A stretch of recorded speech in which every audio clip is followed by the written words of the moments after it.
Okay, so what are we talking about today? Let's talk about these two prepositions. Let's talk about to and let's talk about for. Now, a lot of students get these two prepositions mixed up. They will write sentences like, I bought the book to Amy, or I gave the book for Amy. Okay, this one is definitely wrong. This one is not wrong, but it is missing something. I need the correct symbol. Can't find it. Whatever. So, this is okay. However, it's a bit weird. I'll explain why. Let's talk about preposition to first. Okay? To and for, that's what we're talking about today. Let's talk about to first. To. So what does to mean? To means a billion different things. However, in this case, it means the subject or the object changes location. So let's do this example. I went to the park. Okay, so preposition to, the closest noun to it is I, so it's affecting the subject. I went to the park, and the park should be a small letter. So what does this mean? Let's put it in this way. Let's talk about it in two stages. Before the action takes place, and after the action takes place. So, before the action, where am I?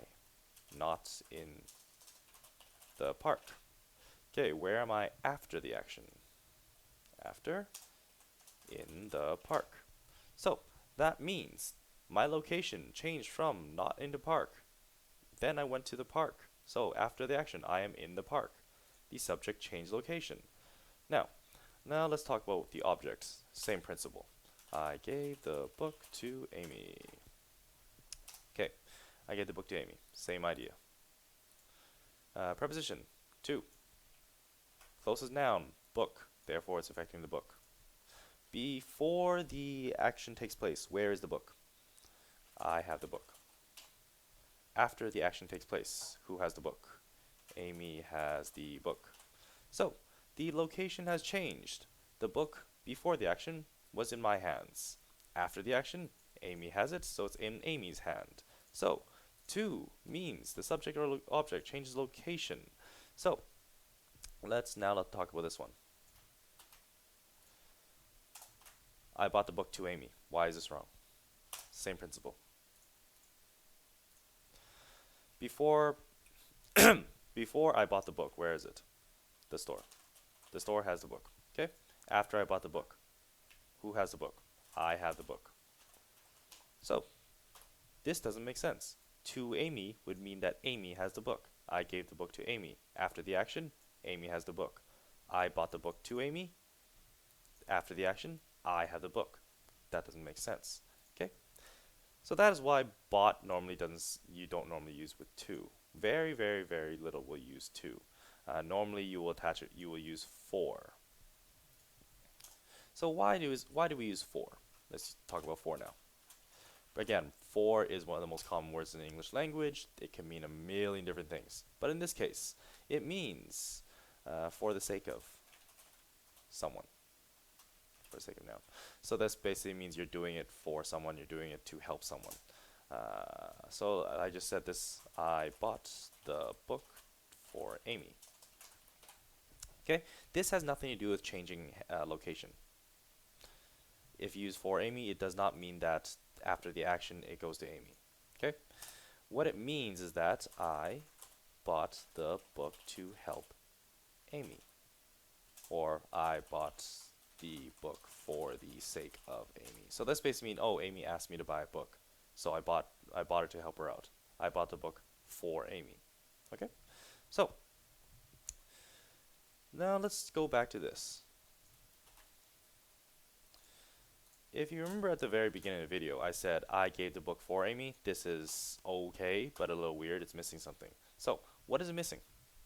Now, the verb gave. The verb give, sorry. You must follow it with where does the object go? Or where does this thing go? Where does the thing you are giving go? I gave the book to Peter for Amy. Now this works. I gave the book to Peter. So, same idea. Before the action, I had the book. After the action, Peter has the book. For Amy, Amy asked me to give Peter the book. So, this is saying, who am I helping? Okay.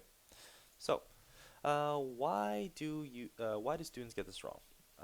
Very simple. Because you guys in Chinese say, I buy the book to Amy. Okay, so here's the problem. In Chinese, you would say 我买本书给 Amy. Okay? Because 给, the translation of 给 would be to, or it would also be give. Yeah, in past tense, gave. We'll talk about gave. Okay? So, English and Chinese are very different. Go figure. So one more time. I bought the book to Amy. Chinese would be 我买本书给 Amy.